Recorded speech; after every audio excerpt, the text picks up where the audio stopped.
इन्होंने मुझे वो प्यार दिया, पहले डांटा फटकारा, अपने बहनों भाइयों के जैसे प्यार दिया। समथिंग 1 मंथ इनका दवा चला। दवा चलने के बाद फिर डॉक्टर ने कहा इनको अकेले मत छोड़िएगा। बीच में बीमार भी हुई, मुझे लगा इसको इसके परिवार की जरूरत है। सलमान खान और करीना कपूर की बजरंगी भाईजान फिल्म आपने देखी होगी, लेकिन हम आपको दिखाते हैं अयोध्या की गीता की वो कहानी जो भले ही फिल्मी लगती हो, लेकिन असलियत में इसके किरदार और उनके जज्बात बिल्कुल असली हैं। इनके दर्द भी असली हैं और बिछड़ने का गम और मिलने की खुशी भी असली है। अयोध्या की ये कहानी 3 बच्चों की माँ गीता और उसके परिवार की आप बीती है। दर दर भटकती गीता और एक रिश्ते के जन्म की भी कहानी है, जिसे वो अब अपना भाई कहती है और जिसकी कोशिशों से अब वो अपने परिवार से आखिरकार मिल सकी। ये कहानी उस परिवार की भी है जिसने अब गीता से मिलने की आस ही छोड़ दी थी और मिलने के बाद आंखों में खुशी के आंसू हैं तो जुबान से शब्द ही गायब हैं। दरअसल 2 बेटों और एक बेटी की मां गीता की तबीयत खराब होती है, जिसका असर उसके दिमाग पर भी पड़ता है। 8 माह पहले एक दिन वो अपने घर से सारे जेवरात एक पोटली में बांधकर निकल पड़ती है। वो दर दर भटकती रहती है, मांगने से जो खाना मिला वो खा लेती है। चबूतरा हो या कोई और जगह, जहाँ भी मन किया सो जाती है, लेकिन वो अपनी पोटली को हमेशा सीने से लगाए रहती है। 2 महीने भटकते भटकते बीत जाता है। अयोध्या के जनौरा क्षेत्र में गेस्ट हाउस चलाने वाले मनोज पाठक की नजर एक दिन गीता पर पड़ती है तो वो उसे अपने घर लाते हैं, उसकी देखभाल करते हैं और इलाज कराते हैं। गीता को अभी भी अपने परिवार के बारे में कुछ याद नहीं आता। वो कहती है उसका कोई नहीं है और घर अतिक्रमण की चपेट में आकर गिर गया है।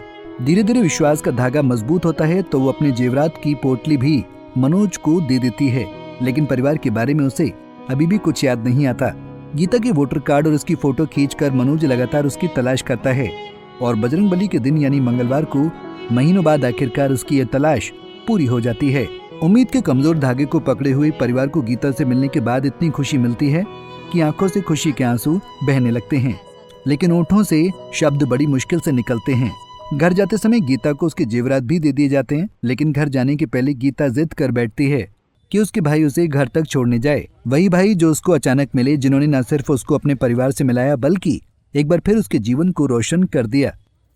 आज के दौरान में मिलना ऐसा लोगों को बहुत असंभव है कि ऐसे लोग मिल जाते हैं। मेरे पास तब भी बहुत सारा जेवर था और मैं दर बदर की ठोकरें खा रही थी और मुझे कोई जॉब नहीं मिल रही थी। और फिर मुझे भाई मिले तो उन्होंने मुझे अपने यहाँ काम रखा। फिर मैंने इनके ऊपर विश्वास देखा। इन्होंने मुझे वो प्यार दिया, पहले डांटा फटकारा, अपने बहनों भाइयों के जैसे प्यार दिया कि कहाँ जाएगी तू, क्या खाएगी और कैसे रहेगी। तो मैंने कहा ठीक है। और वो क्या कहते हैं, फिर इन्होंने मुझे सब बहुत समझाया तो फिर इन्होंने काम दिया। फिर मैं इनके साथ यही रही और बहुत सुख से रही। आज इन्होंने मेरे जेवर के साथ आज मुझे घर तक छोड़ने जा रहे हैं। इनका कोटि कोटि धन्यवाद करते हैं। एक्चुअली क्या हुआ कि इनकी समथिंग ये 23 फरवरी 2024 को ये घर से निकली। उसके 1 महीना पहले इनकी तबीयत बहुत ज़्यादा खराब हो गई थी। ये था कि मरना स्थिति में थी तो इनको लेके हॉस्पिटल गए। समथिंग 1 मंथ इनका दवा चला। दवा चलने के बाद फिर डॉक्टर ने कहा इनको अकेले मत छोड़िएगा।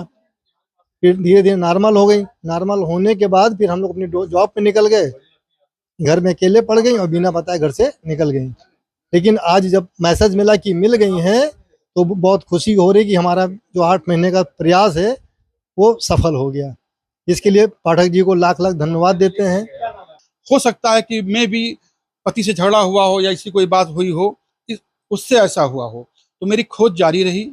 बीच में बीमार भी हुई, मुझे लगा इसको इसके परिवार की ज़रूरत है। मैं पिछले 10-12 दिन से खोज रहा था। फिर मैंने इसका एक फ़ोटो और वीडियो बनाया और लोगों को दिखाया और मैं इसके घर तक आज पहुंच गया। इसके पति से मुलाकात हुई। इसके पति, बच्चे और बेटे सबको लेकर के मैं आया हूं और पुलिस प्रशासन की मौजूदगी में इसने जो मुझे जेवर दिया था वो मैंने इसको जेवर दे दिया है और अब ये अपने घर पे जा रही है। इसकी एक इच्छा है कि आप मुझे घर तक छोड़ने चलेंगे। मैं अपनी गाड़ी से इसको घर तक छोड़ने जा रहा हूँ। खैर, जहाँ एक और परिवार को भी गीता से मिलने की खुशी देखी जा रही है, वहीं दूसरी ओर मनोज पाठक ने एक मिसाल पेश की है। ये साबित करके दिखा दिया है कि आज भी कहीं न कहीं इंसानियत जिंदा है। पंजाब केसरी टीवी के लिए अयोध्या से संजीव आजाद की रिपोर्ट। हमसे जुड़े रहने के लिए हमारे YouTube चैनल को सब्सक्राइब करें और नई वीडियो की नोटिफिकेशन के लिए बेल आइकॉन को दबाएं।